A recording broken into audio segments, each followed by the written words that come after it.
Well, welcome back. Bienvenue à nouveau, si vous voulez bien prendre vos places. C'est un plaisir tout particulier d'annoncer cette présentation ICMP, aussi bien sur place qu'en ligne. Vous pouvez l'écouter en français ou en anglais. Notre intervenant aujourd'hui, professeur Michel Mayor.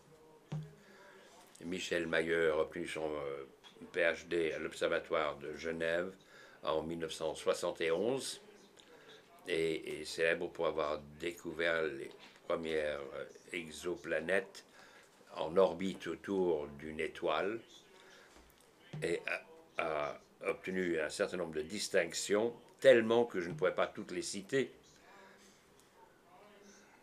Le prix Short, le prix Wolf, et en 2019, le prix Nobel en physique.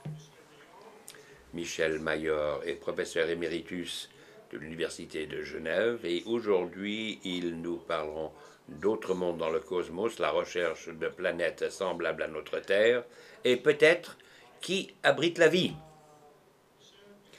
Michel, avant de vous donner la parole, j'aimerais vous remettre un souvenir.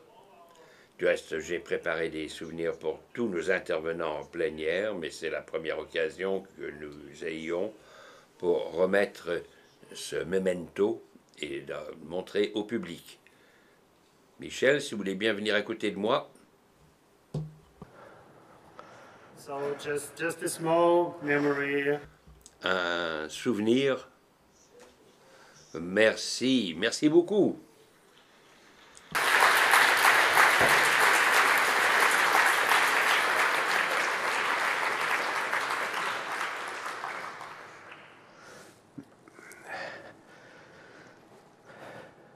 So today it's not matter. Aujourd'hui, il n'y aura pas beaucoup de mathématiques, mais ce n'est pas la partie la plus importante de ma présentation. Je vais essayer de vous donner quelques indications de ce qui se passe dans mon domaine. Ah, attendez, que je me démasque.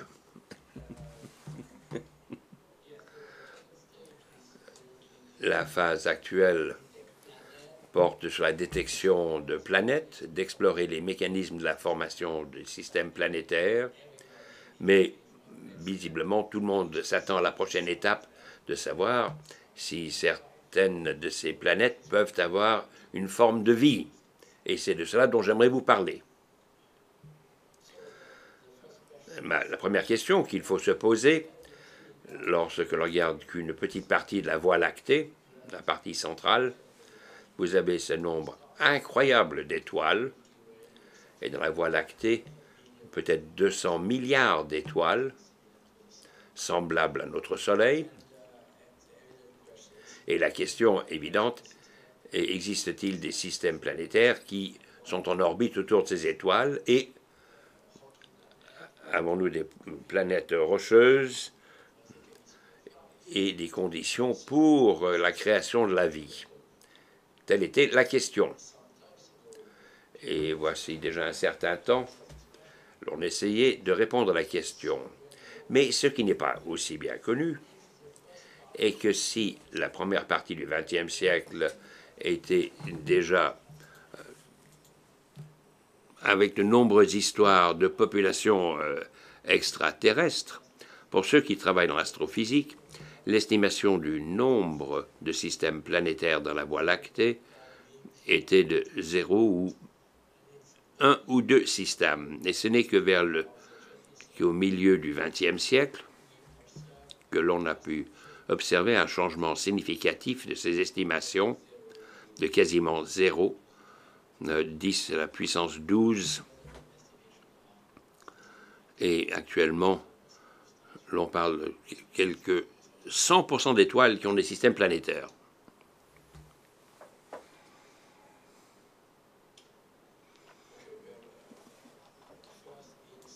Les premières indications de changement d'avis, mais ce qui n'était pas très bien fondé, et je ne vais pas approfondir. En fait, les commentaires vraiment intéressants était que de pu observer la rotation et la vitesse d'étoiles avec des masses assez faibles comme celle du Soleil, et ce qui n'est pas du tout normal, parce que si vous avez une forte turbulence dans un nuage moléculaire, dans la matière interstellaire, et si vous avez un effondrement de ce nuage, vous attendez à avoir un nombre très important de mouvements radial. Et le Soleil, comme d'autres étoiles, ont un taux de rotation extrêmement faible. Alors, l'on pourrait dire que ceci est sans doute dû au fait que l'excès de mouvement angulaire forme un disque de poussière et de gaz, et donc l'on escompte que de nombreuses, voire toutes les étoiles devraient avoir des systèmes planétaires. La raison pour laquelle, au cours de la première moitié du XXe siècle, on a pensé qu'il n'y avait pas d'autres systèmes planétaires, était parce que nous n'avions pas de raison appropriée pour la formation de ces disques. Parce que la théorie à l'époque était qu'il fallait avoir une rencontre proche entre deux étoiles pour avoir la possibilité de reprendre une partie de l'enveloppe et former un disque. Et la probabilité de former un tel système est extrêmement faible, quasiment zéro. Donc, c'est un document de 1 ou 2 pages seulement. Et j'aime beaucoup répéter les noms de ces deux personnes. Otto Schmidt, un mathématicien russe, et Viktor Safronov, l'un de ses assistants, et qui étaient les premiers à proposer le scénario approprié de la formation de planètes par agglomération, de planétésimales, et la formation de planètes à toute une chaîne de processus physiques. Beaucoup de travaux ont eu lieu depuis l'époque, ce n'est pas une tâche facile, et encore aujourd'hui, il nous manque quelques étapes.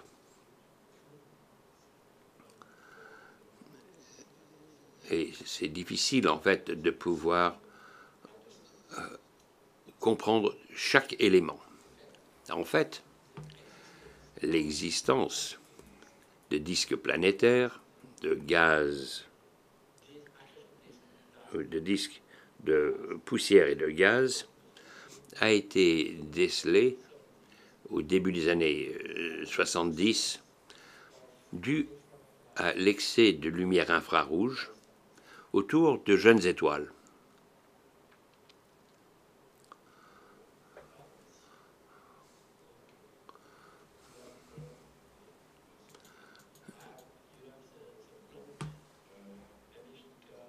Vous avez la courbe d'émission Planck des jeunes étoiles et une longueur d'onde extrêmement faible due à la poussière. Ceci a été détecté indirectement et très rapidement l'on a compris que c'était vrai que nous avons beaucoup de disques en orbite autour de jeunes étoiles. Et la preuve est arrivée en 1995 avec la découverte de l'imagerie directe du disque protoplanétaire avec des images de jeunes étoiles devant la nébula d'Orion. Ces disques sont foncés parce qu'ils sont formés de poussière qui bloque la lumière. En même temps, à 3 jours près, nous avons pu observer par effet Doppler de quelques grandes étoiles où nous avons développé cette nouvelle spectrographie. L'idée était assez simple, que si vous avez l'étoile ici, vous avez une planète en orbite autour de l'étoile, et l'étoile se déplace en fonction du champ gravitationnel. Et l'on ne pouvait pas observer la planète elle-même, mais l'on peut voir le mouvement de l'étoile. l'effet est limité parce que la masse de l'étoile est beaucoup plus importante que la masse de la planète.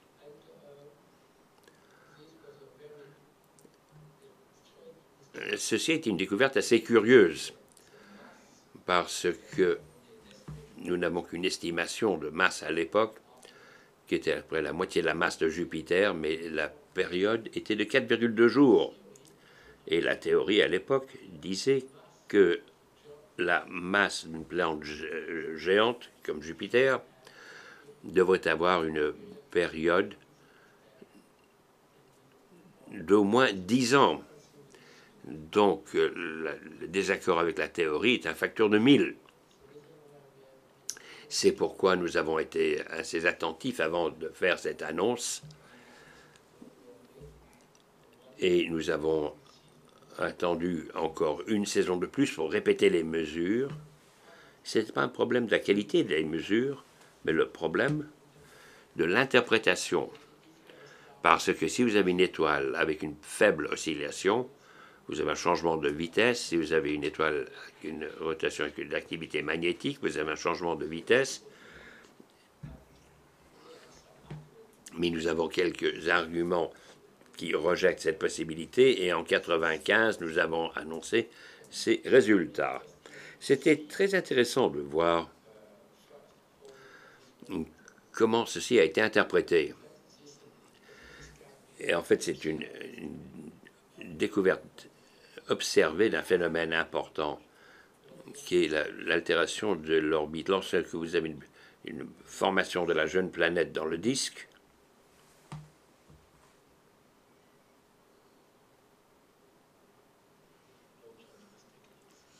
la technologie me manque.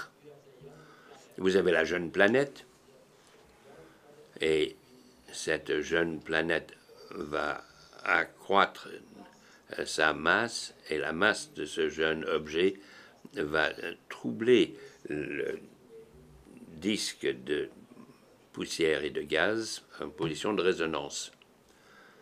Différentes résonances existent, et si vous intégrez la masse de ces différentes résonances, la réaction sur l'orbite de la planète sera, dans la plupart des cas, une réduction de l'orbite.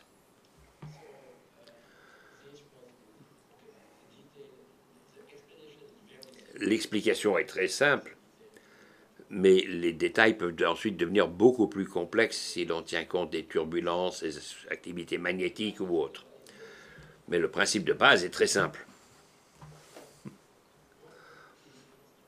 Mais ce qui est curieux est que ce phénomène a été déjà connu dans la littérature d'il y a 15 ans. Vous avez un document de Scott Trainen et Peter Goldreich qui affirmait déjà qu'il fallait tenir compte de ceci 15 ans auparavant, et personne n'avait pris en compte ceci dans la stratégie des observations. Une des raisons pour lesquelles ceci a été ignoré était le fait que le document portait sur l'évolution de l'orbite de petites galaxies dans le disque des grandes galaxies.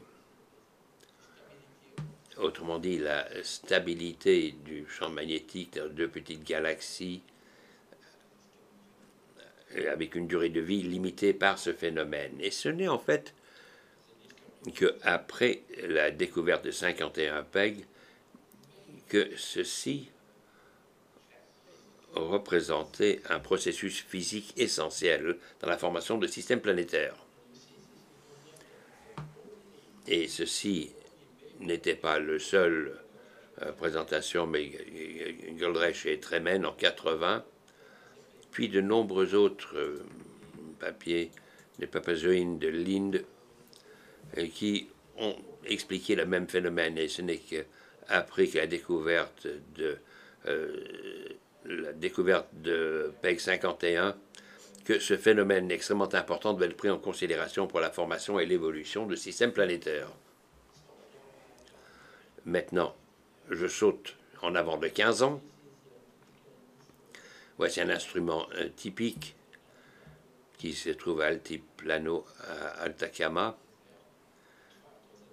à 5000 mètres d'altitude, interféromètre, avec 60 soucoupes de 12 mètres chacune, ayant la capacité d'observer le même objet en même temps, et la capacité de passer de 200 mètres à 14 km afin d'accroître la résolution. Et à cette altitude de 5000 mètres, ceci permet d'être au-dessus de la présence de l'eau dans l'atmosphère. Donc la résolution à la plus grande distance de 14 km devient extrêmement élevée et de nombreux différents domaines qui doivent être pris en considération, la formation de galaxies, d'étoiles, formation de planètes ou d'autres, tous les objets ayant des gaz froids. À l'époque, ils ont pu observer quelques jeunes étoiles et ce phénomène a pu être découvert avec ce genre de signature classique des systèmes planétaires. Nous avons aujourd'hui la capacité de pouvoir observer directement et caractériser la chimie, la densité de ce type de disque. Maintenant, je reviens à mon violon d'Ingres, l'effet Doppler, et nous sommes très heureux que la nature produit de nombreuses lignes nucléaires dans les étoiles froides, qui n'est qu'un dixième d'utiliser avec la spectrographie. Et nous avons des milliers de lignes atomiques qui sont très étroites. Et toute la difficulté étant de déceler le transfert Doppler de ces forêts de lignes. Et la difficulté est qu'il faut détecter le décalage Doppler à 10 à la puissance 4 du plus petit élément. Donc la vitesse radiale induite par la Terre sur le Soleil est de 8 cm/s, c'est-à-dire 3 fois 10 à la puissance 9 de la vitesse de la lumière, et de la longueur d'onde sont extrêmement limitées, et voilà où se trouve toute la difficulté de ce problème. Pour vous donner une idée de l'évolution technologique qui a été réalisée au cours de ces 40 dernières années, premier spectrographe développé, une technique de corrélation croisée, où le concept est très semblable. Le spectre d'étoiles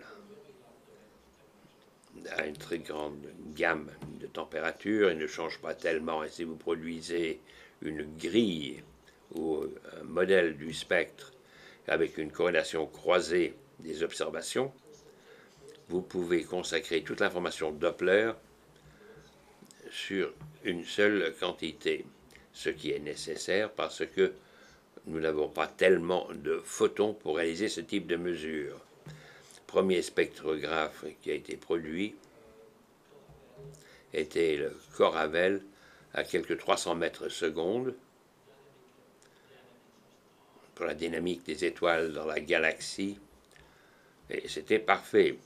Mais ensuite, avec Elodie, quelques années plus tard, nous arrivons à un peu plus de 10 mètres secondes, une spectrographie qui a permis la découverte des premières planètes. Puis, vous voyez le HARPS, qui a été mis en place il y a environ 20 ans, qui est une résolution de 1 mètre seconde, et le dernier instrument Expresso, au niveau de 0,1 mètre seconde, avec un télescope beaucoup plus grand que vous verrez ultérieurement. Donc une grande amélioration de stabilité.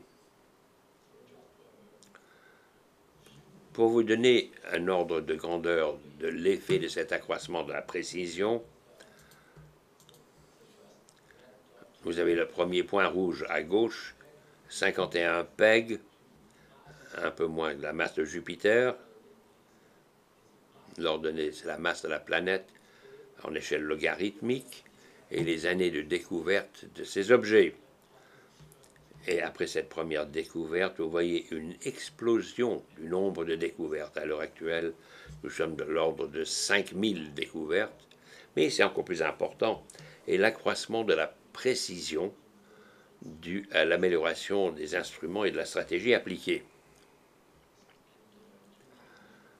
Et avec les différentes équipes travaillant dans le monde, nous avons pu démontrer que la plupart des planètes qui existent dans la galaxie sont des objets avec une masse faible, limitée par la précision actuelle, et un nombre énorme de masses planétaires, quelques pourcentages de la masse de la Terre. Et en fait, l'on voit des masses de l'ordre de 1 à 10 de la masse de la Terre, qui sont les objets qui sont les plus fréquemment découverts. En dessous, ma foi, cela reste un domaine ouvert. The difficulties. Maintenant, les difficultés. On veut détecter des planètes rocheuses, comme la Terre, donc avec zone habitable, et l'oscillation 0,1 mètre seconde induit par la planète. Et lorsque l'on cherche à mesurer la vitesse de la planète, eh bien c'est la vitesse moyenne de l'atome dans votre direction. Si vous regardez le Soleil, vous voyez que c'est assez mal défini puisque chaque pixel dans cette image, eh bien c'est une question de vitesse de 1000 mètres secondes avec des mouvements ascendants et descendants, et vous avez beaucoup d'activité magnétique, beaucoup de particules, et donc c'est très bruyant et c'est très difficile de mesurer précisément la vitesse radiale. Voilà une vue élargie de ces différentes cellules, et vous avez une convection vers le bleu. Lorsque les cellules sont chaudes, avancent dans votre direction, et donc c'est une convection ou un décalage par convection vers le bleu. Et vous voyez que toutes les raies ne sont pas, les raies spectrales sont affectées de la même manière. Si vous mesurez la vitesse des différentes lignes atomiques dans le Soleil, ou des raies spectrales, eh bien, vous verrez que les plus larges eh bien, donnent une vitesse correcte, mais pour ce qui est des plus petites, là, vous avez une convection vers le bleu assez importante, puisque la formation dans l'atmosphère est différente. Et ça, c'est la difficulté que l'on rencontre. Certains de mes collègues ont démarré, il y a quelques années, à utiliser le même instrument que nous utilisons pour observer les étoiles, mais avec un petit télescope observant la Terre et avec la capacité d'avoir une mesure de l'ensemble de la vitesse du Soleil, de la vitesse radiale. Et il n'y avait pas de pression, nous avions la possibilité de faire des mesures tous les jours pour savoir précisément quelle était la vitesse globale ou apparente du Soleil. C'est ce qu'on a essayé de mesurer. Et nous voyons qu'il y a un effet du cycle solaire au cycle magnétique. Vous avez une modification de la vitesse rotationnelle en raison de l'existence de ces tâches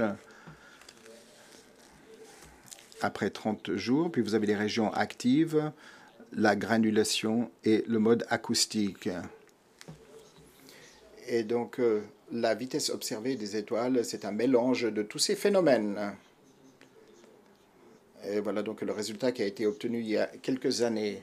Vous voyez que la vitesse apparente du Soleil, vitesse globale, est modifiée d'1 mètre par seconde, 16 fois plus grand que ce que nous recherchons, en fait. Ça, c'est une source de préoccupation pour nous. Il a fallu appliquer différents filtres, des filtres magnétiques notamment, pour pouvoir réaliser ces observations. Et nous avons réduit le bruit à 0,5 mètres seconde, le bruit polluant.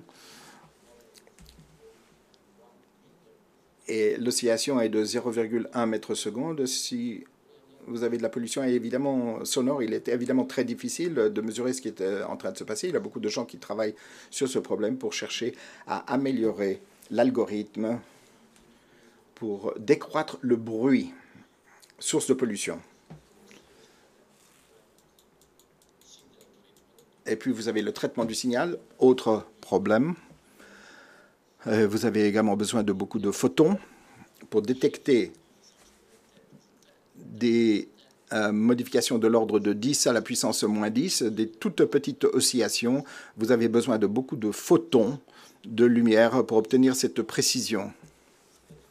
Et ça, c'est le dernier spectrographe utilisant la méthode de corrélation croisée développée à Genève en consortium avec différents collègues d'autres instituts. Et c'est un instrument qui se trouve au Chili, au mont Paranal. À cet observatoire, il y a la possibilité de collecter de la lumière de 4 télescopes de 8 mètres pour essayer de réaliser une précision de 10 cm/seconde. C'est un des résultats que l'on a pu obtenir. Et donc, pour la détection et la caractérisation de planètes type Terre. Maintenant, une autre technique que je vais décrire. Lorsque nous avons découvert cette orbite serrée, la possibilité d'avoir un transit, c'est-à-dire la planète qui passe devant l'étoile, c'est quelque chose de très très important. Mais la probabilité est faible, de l'ordre de 5%. Si vous avez une collection de planètes semblables, eh bien, il doit y avoir du transit, c'est-à-dire le passage de la planète devant l'étoile que l'on essaye d'observer. Ce qu'on appelle le transit. Dans ce diagramme, vous voyez que lorsque la planète lorsqu'elle est devant l'étoile, vous avez une baisse de la luminosité de l'étoile. Et typiquement, pour une planète de type Jupiter, la luminosité baisse de 1%. Pour la Terre, c'est 10 à la puissance moins 4. Ça devient difficile. Et lorsque la planète passe derrière l'étoile, en fait, vous avez une baisse de la luminosité infrarouge. Et ceci nous donne des informations sur la température de la planète et sur son atmosphère. Lorsque vous avez des phases comme celle-ci, vous avez une modulation de l'infrarouge et ça vous donne un accès aux dimensions chimiques et physiques de l'atmosphère et thermiques. Et ce qui est intéressant, c'est que vous voyez cet anneau bleu, ça c'est l'atmosphère de la planète, et ceci agit comme un filtre de la luminosité émanant de l'étoile. La profondeur du transit dépendra de l'atmosphère, à savoir si elle est opaque ou non dans cette longueur d'onde. Et donc, c'est de la spectroscopie. Vous avez la possibilité d'analyser la chimie de l'atmosphère de cette planète en observant la taille ou la profondeur du transit à différentes longueurs d'onde. Ça, c'est une technique tout à fait étonnante. Vous avez évidemment besoin de beaucoup de photons parce que vous devez comparer les spectres devant et derrière, lorsque la planète est devant ou derrière son étoile. Et 4 ou 5 ans après la découverte de 51 PEG, le premier transit a été observé «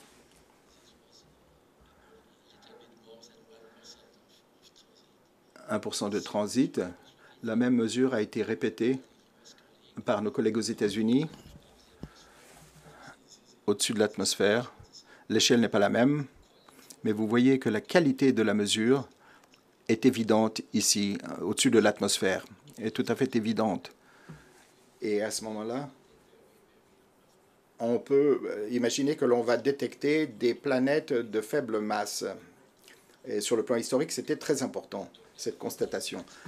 L'effet Doppler donne accès à la masse. Ceci nous donne accès à la taille de la planète. Donc, il n'est pas ensuite trop difficile de déterminer la densité, 3 grammes par centimètre cube, 0,3 grammes par centimètre cube, et c'est moins que Saturne qui est 0,7. Et donc ça, c'était la preuve que c'était une planète géante gazeuse. Et donc on s'est intéressé à cette technique, à l'évidence. Et voilà donc un diagramme qui vous remonte à 2013 et qui montre la récolte de la mission Kepler.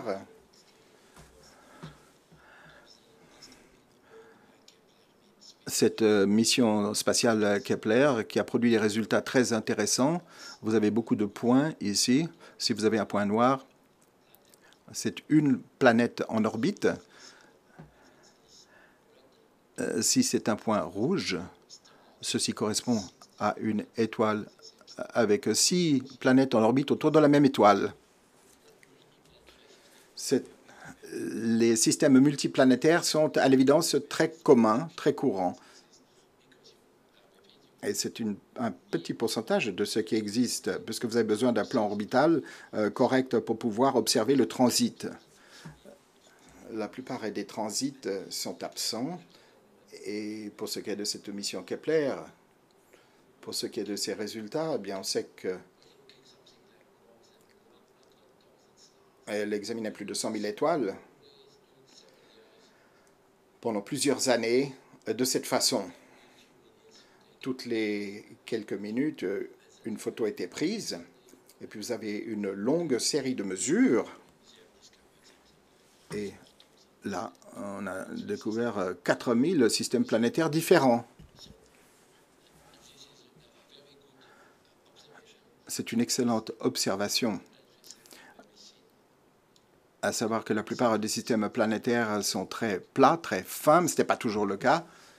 Mais c'est une des constatations qui a été faite. Et la Terre, avec la période de 300 jours et une masse de 1 fois la Terre, là, la probabilité est très faible. Donc cet espace est vide et la durée de vie de la mission était trop courte pour réaliser cette observation.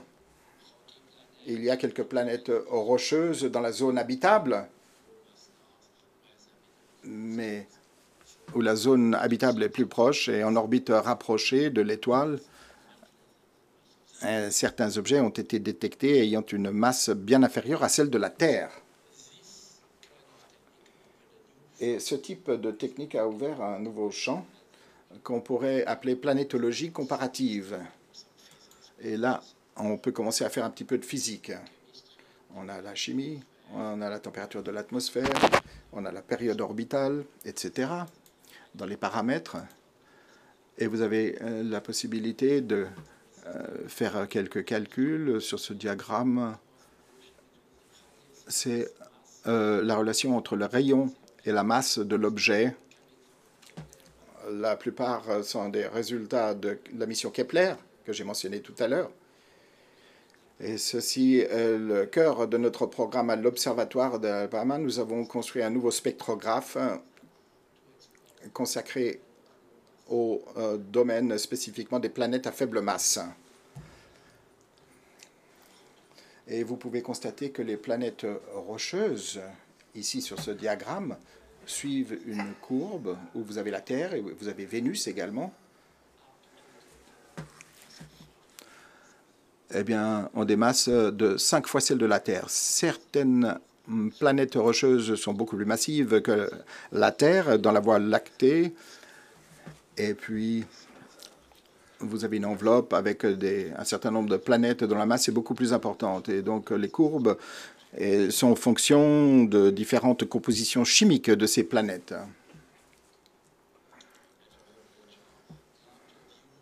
Voilà une vue d'ensemble de ce dont je vous parle. À gauche, vous avez le rayon par rapport à la masse. Et en rouge, vous avez les planètes rocheuses. Et puis ensuite, vous avez des planètes à enveloppe large qui suivent une autre courbe. Et à droite, vous avez un diagramme de la densité moyenne de ces objets par rapport aux rayons. Et vous voyez que tous ces objets, jusqu'à 5 fois la masse de la Terre, ont une densité moyenne de 5 fois celle de la Terre. Et donc, des progrès très importants sont déployés dans ce domaine dans le cadre de ces études pour mesurer la densité brute des étoiles. Voilà un petit commentaire sur ce que je disais tout à l'heure. C'est l'amplitude du contraste du transit. Lorsque vous observez cela, vous faites de la spectroscopie par transmission et vous voyez qu'il y a différents éléments, différentes molécules qui ont été détectées à l'aide de cette technique, simplement parce que dans certaines longueurs d'onde, le transit est plus important que dans d'autres longueurs d'onde. Et ça, c'est un domaine très intéressant à explorer à l'avenir. Vous avez besoin de beaucoup de photons pour mener ce genre d'observation. Vous avez besoin de gros télescopes pour parvenir à cette précision. Autre question, ambitieuse également. La vie a un impératif cosmique. Qu'est-ce que l'on entend par là?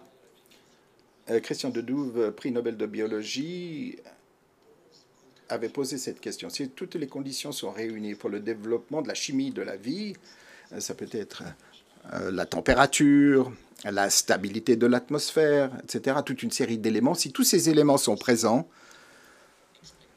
peut-on avoir des attentes en ce qui concerne l'éclosion de la vie? Et il est très difficile, évidemment, de répondre à ce genre de questions et de faire des prédictions. Dans une première étape, la première chose à faire, c'est évidemment d'observer pour savoir s'il y a d'autres planètes qui abritent la Terre, la vie à leur surface, pardon. C'est une question brûlante aujourd'hui, question d'actualité. Alors, quelques indices maintenant sur cette question et sur les attentes que l'on peut avoir.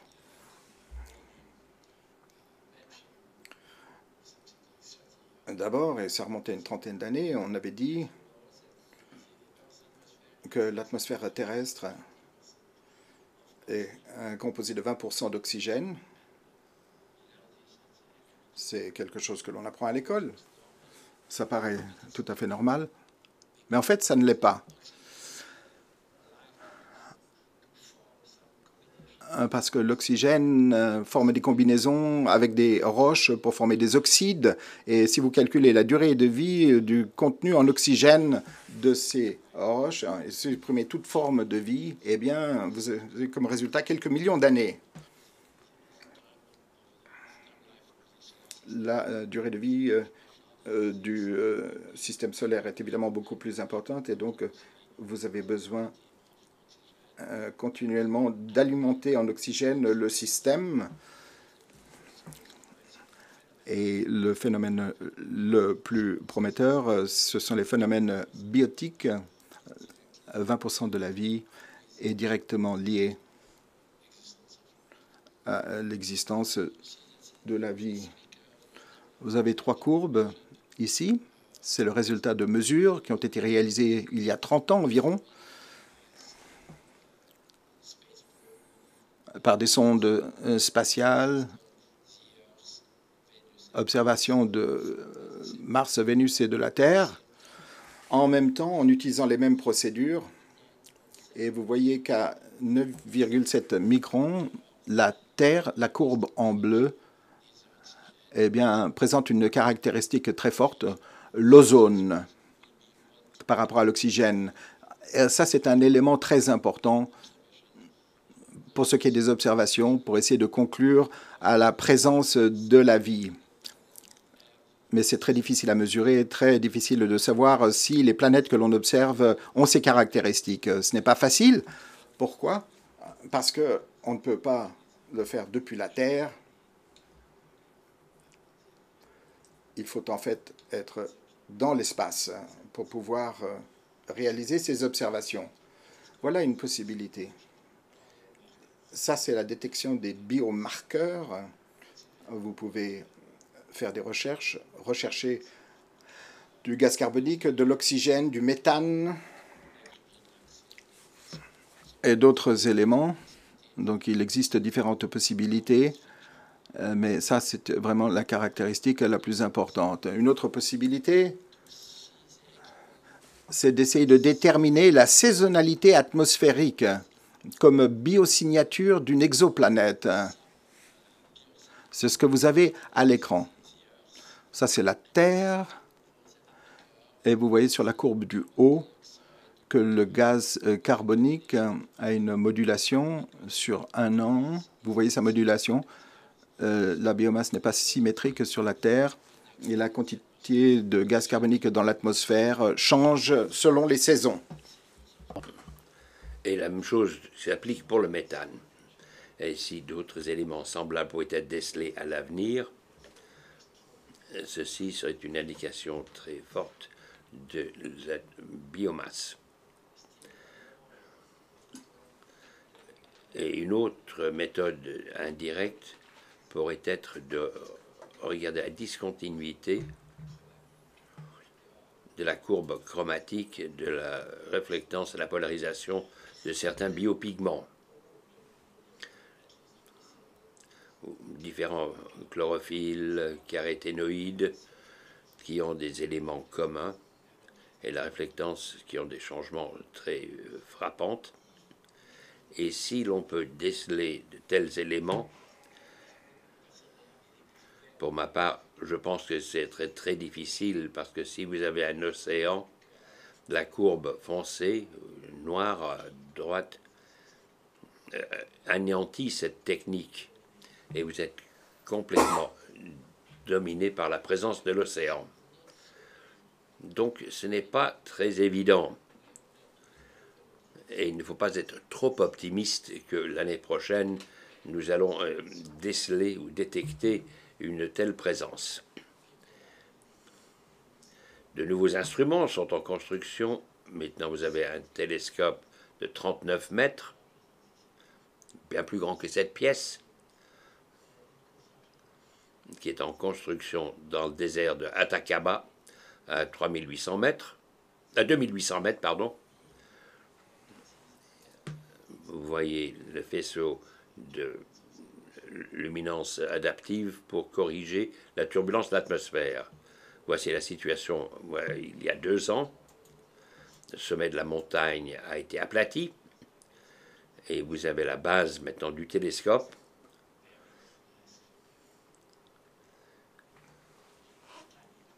Et des études très intéressantes à faire. Ceci est très proche de la faute Atacama, une région extrêmement sismique. Mais le ciel a des qualités excellentes.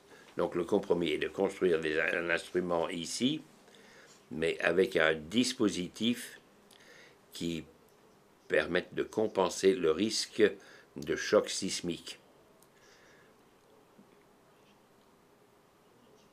Parce que l'on s'attend à une secousse sismique, l'intensité de 9 sur le 7 Richter. Et j'en parlais avec quelqu'un qui était impliqué dans une étude. Ils ont mis des capteurs à quelques kilomètres pour déceler l'arrivée de l'onde de choc et d'accroître la protection par différents systèmes amortisseurs à huile afin d'éviter tout dégât. C'est une évolution technologique extraordinaire et qui n'est peut-être pas la source la plus importante de plaisir, mais c'est extrêmement intéressant à voir. Donc, pour comparer, voici le ELT. Et ici, vous pouvez voir le télescope L avec ses modestes 5 mètres de diamètre. Pour le ELT, ce n'est pas une soucoupe unique, mais un millier d'hexagones, chacun ayant une forme particulière pour être en compensation avec l'axe optique, parce qu'il faut maintenir la précision d'une fraction de la longueur d'onde. Et donc si vous travaillez à 1 micron, vous devrez être à 1/10 d'un micron de précision sur une surface aussi grande. Je vous laisse imaginer. Le télescope James Watt, 6,5 mètres, qui devrait être lancé à la fin de cette année, qui est petit, soit, mais qui serait dans l'espace. Ici, une brève liste des différents instruments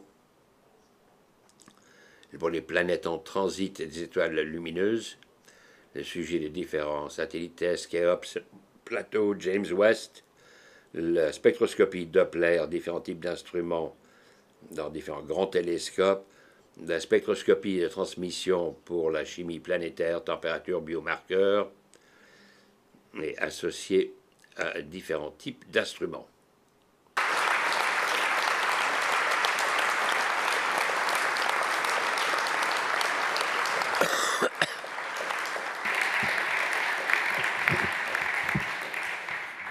Thanks a lot for this wonderful talk.